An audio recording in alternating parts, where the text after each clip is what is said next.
द्वापर युग में एक बार यशोदा माँ ने श्री कृष्ण से कहा कि वह सारे संसार के उत्पादन कर्ता और पालनहारी हैं। वह उन्हें ऐसा व्रत बताएं जिसको करने से मृत्यु लोक में स्त्रियों को विधवा होने का भय न रहे तथा वह व्रत सभी मनुष्यों की मनोकामनाएं पूर्ण करने वाला हो। श्री कृष्ण भगवान उन्हें ऐसे एक व्रत को विस्तार से बताते हैं कि सौभाग्य की प्राप्ति के लिए स्त्रियों को 32 पूर्णिमाओं का व्रत करना चाहिए। यह व्रत अचल सौभाग्य देने वाला और भगवान शिव के प्रति मनुष्य मात्र की भक्ति को बढ़ाने वाला व्रत है। इस पर यशोदा जी कहने लगे कि इस व्रत को मृत्यु लोक में किसने किया था। तब भगवान श्री कृष्ण ने कहा कि इस भूमंडल पर अनेक प्रकार के रत्नों से परिपूर्ण कातिका नाम की एक नगरी थी। वहां चंद्रहास नामक राजा राज्य करता था। उसी नगर में धनेश्वर नाम का एक ब्राह्मण था और उसकी स्त्री बहुत सुंदर थी जिसका नाम रूपवती था। दोनों ही उस नगरी में बड़े प्रेम से रहते थे। उनके घर में धन धान्य आदि की कोई कमी नहीं थी, परंतु उनको बहुत बड़ा दुख था कि उनके कोई संतान नहीं थी। एक समय बड़ा योगी उस नगरी में आया।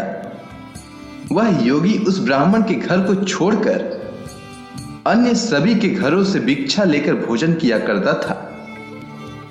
वह रूपवती से कभी भिक्षा नहीं लेता था।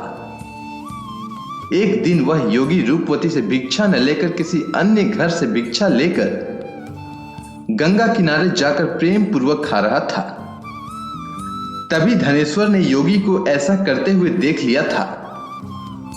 अपनी भिक्षा के अनादर से दुखी होकर धनेश्वर योगी से कहता है कि आप सभी के घरों से भिक्षा लेते हैं, लेकिन आप मेरे घर से भिक्षा कभी नहीं लेते हैं। इसका क्या कारण है महाराज? इस पर योगी ने कहा कि निसंतान के घर की भीख पतितों के अन्न के समान होती है और जो पतितों का अन्न खाता है वह भी पतित हो जाता है, क्योंकि वह निसंतान है। इसीलिए पतित हो जाने के भय से वह उनके घर की भिक्षा नहीं लेता है। धनेश्वर यह बात सुनकर बहुत दुखी हुआ और हाथ जोड़कर योगी के पैरों पर गिर गया और कहने लगा कि यदि ऐसा है तो वह उसे पुत्र प्राप्ति का उपाय बताएं। वह सब कुछ जानने वाले हैं। वह उस पर अवश्य कृपा करे। धन की उसके घर कोई कमी नहीं है, लेकिन कोई संतान न होने के कारण वह बहुत दुखी रहता है। वह उसके इस दुख का हरण करे। यह सुनकर योगी कहने लगे कि उन्हें चंडी की आराधना करनी चाहिए। घर आकर उसने अपनी स्त्री से पूरी बात कहकर स्वयं वन में चला गया। वहां उसने चंडी की उपासना करनी शुरू कर दी और उपवास भी किया। चंडी ने 16वें दिन उसको स्वप्न में दर्शन दिया और कहा कि उसके यहां पुत्र होगा, परंतु वह 16 वर्ष की आयु में ही मृत्यु को प्राप्त हो जाएगा। यदि वह दोनों स्त्री पुरुष 32 पूर्णिमाओं का व्रत विधि पूर्वक करेंगे तो वह दीर्घ आयु हो जाएगा। जितनी उनकी सामर्थ्य है, आटे की दिए बनाकर शिव जी भगवान का पूजन करना, परंतु पूर्णिमा के व्रत 32 हो जाने चाहिए। प्रातः काल होने पर इस स्थान के समीप एक आम का वृक्ष दिखाई देगा। उस वृक्ष पर चढ़कर फल तोड़कर शीघ्र अपने घर चले जाना और अपनी स्त्री को सारा वृत्तांत बताना। ऋतु स्नान करने के बाद वह स्वच्छ होकर श्री शंकर भगवान का ध्यान करके उस फल को खा ले। तब शंकर भगवान की कृपा से वह गर्भवती हो जाएगी। जब वह ब्राह्मण प्रातः काल उठा तो उसने उस स्थान के पास ही आम का वृक्ष देखा, जिस पर बहुत सुंदर आम का फल लगा हुआ था। उस ब्राह्मण ने आम के वृक्ष पर चढ़कर फल तोड़ने का प्रयास किया, परंतु वृक्ष पर कई बार कोशिश करने पर भी वह चढ़ नहीं पाया। तब उस ब्राह्मण को बहुत चिंता हुई और वह विघ्नहर्ता श्री गणेश भगवान जी की वंदना करने लगा। गणेश जी की प्रार्थना करने पर उनकी कृपा से धनेश्वर वृक्ष पर चढ़ गया और उसने सुंदर आम के फल को तोड़ लिया।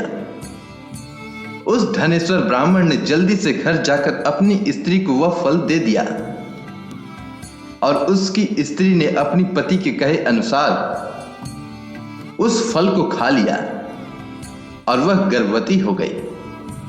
देवी जी की असीम कृपा से एक अत्यंत सुंदर पुत्र उत्पन्न हुआ, जिसका नाम उन्होंने देवी दास रखा।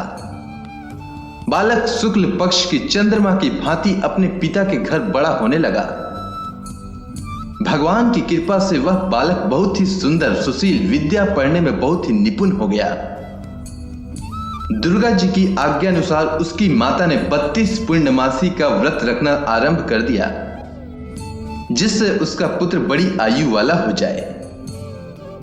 16वां वर्ष लगते ही देवी दास के माता पिता को बहुत चिंता हो गई कि कहीं उनके पुत्र की इस वर्ष मृत्यु न हो जाए। उन्होंने अपने मन में विचार किया कि यदि यह दुर्घटना उनके सामने हो गई तो वह कैसे सहन करेंगे। इसीलिए उन्होंने देवी दास के मामा को बुलाया और कहा कि उनकी एक बहुत बड़ी इच्छा है। देवी दास 1 वर्ष तक काशी में जाकर विद्या का अध्ययन करे और उसको अकेला भी नहीं छोड़ना चाहिए। इसीलिए वह साथ चले जाएं और 1 वर्ष के बाद इसे वापस ले आना। तब सारा प्रबंध करके उनके माता पिता ने देवी दास को एक घोड़े पर बैठाकर उसके मामा के साथ भेज दिया, परंतु यह बात उन्होंने मामा या किसी और को नहीं बताई। धनेश्वर ने अपनी पत्नी के साथ माता भगवती के सामने मंगल कामना तथा दीर्घ आयु के लिए भगवती की आराधना और पूर्णमासियों का व्रत करना आरंभ कर दिया। इस प्रकार बराबर 32 पूर्णमासी के व्रत को उन्होंने पूरा किया। कुछ समय के बाद एक दिन वह दोनों मामा और भांजा रात बिताने के लिए एक गांव में ठहरे थे। वहां पर एक ब्राह्मण की सुंदर लड़की का विवाह होने वाला था। इसके बाद उस लड़की ने देवी दास के साथ विवाह करने की बात कही, लेकिन देवी दास अपनी आयु के बारे में बताता है और कहता है कि उसकी आयु बहुत कम है। लड़की ने कहा कि जो गति उनकी होगी वही उसकी होगी। इसके बाद देवी दास और उस लड़की का विवाह हो गया और दोनों ने भोजन किया। सुबह देवी दास ने अपनी पत्नी को 3 नगों से जड़ी हुई एक अंगूठी और रुमाल दिया और बोला, उसका मरण और जीवन देखने के लिए एक पुष्प वाटिका बना ले, और यह भी कहा कि जिस समय और जिस दिन उसका प्राणों का अंत होगा उस दिन यह फूल सूख जाएंगे, और जब यह फिर से हरे भरे हो जाएं, तो जान लेना कि वह जीवित है। इसके बाद भगवान श्री कृष्ण माता यशोदा से कहते हैं कि इस प्रकार देवी दास काशी विद्या अध्ययन के लिए चला गया। जब कुछ समय बीत गया तो काल से प्रेरित होकर एक सर्प रात के समय उसको डसने के लिए वहां पर आया। उस विषधर के प्रभाव से उसके शयन का स्थान चारों ओर से विष की ज्वाला से विषैला हो गया, परंतु व्रत के प्रभाव से उसको काट नहीं पाया, क्योंकि पहले ही उसकी माता ने 32 पूर्णमासियों का व्रत कर रखा था। इसके बाद स्वयं काल वहां पर आया और उसके शरीर से प्राणों को निकालने की कोशिश करने लगा, जिससे वह मूर्छित होकर पृथ्वी पर गिर गया। तभी उसी समय माता पार्वती के साथ भगवान शंकर वहां पर आ गए। उसको बेहोश दशा में देखकर पार्वती जी ने भगवान शंकर से कहा कि इस बालक की माता ने पहले ही 32 पूर्णमासियों का व्रत पूरा किया है, इसीलिए वह उसे प्राण दान दें। इस प्रकार शिव जी ने उसको प्राण दान दिया।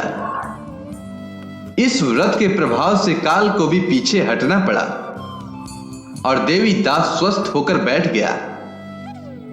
उधर उसकी स्त्री उसके काल की प्रतीक्षा किया करती थी। जब उसने देखा कि उस पुष्प वाटिका में पुष्प सूख गए हैं तो वह बहुत हैरान हुई, लेकिन जब वाटिका फिर से हरी भरी हो गई तो वह जान गई कि उसके पति को कुछ नहीं हुआ है। यह देखकर वह बहुत प्रसन्न मन से अपने पिता से कहने लगी कि उसके पति जीवित हैं और वे उन्हें खोजें। इसके बाद 16वां साल बीत जाने पर देवी दास अपने मामा के साथ काशी से वापस आने लगा। उधर उनके ससुर घर से उनको खोजने के लिए जाने ही वाले थे कि वह दोनों मामा भांजे वहां आ गए। उनको आया देखकर उनके ससुर को बहुत प्रसन्नता हुई और वह प्रसन्नता के साथ उन्हें अपने घर ले गए। उस समय नगर के निवासी भी वहां इकट्ठा हो गए और कन्या ने भी लड़के को पहचान लिया। कुछ दिन बाद देवी दास अपनी पत्नी और मामा के साथ बहुत से उपहार लेकर अपने नगर की ओर चल दिया। जब वह अपने गांव निकट पहुंचा तो कई लोगों ने उसको देखकर उसके माता पिता को पहले ही खबर दे दी कि उनका पुत्र देवी दास अपनी पत्नी और मामा के साथ आ रहा है। ऐसा सुनकर उनके माता पिता बहुत ही खुश हुए। पुत्र और पुत्र वधू के आने की खुशी में धनेश्वर ने बहुत बड़ा उत्सव मनाया। इसके बाद श्री कृष्ण भगवान कहते हैं कि धनेश्वर 32 पूर्णमासी के प्रभाव से पुत्रवान हुआ। जो व्यक्ति इस व्रत को करते हैं जन्म जन्मांतर के पापों से छुटकारा प्राप्त कर लेते हैं। उम्मीद करता हूं आपको यह कथा अच्छी लगी होगी। जय श्री कृष्ण।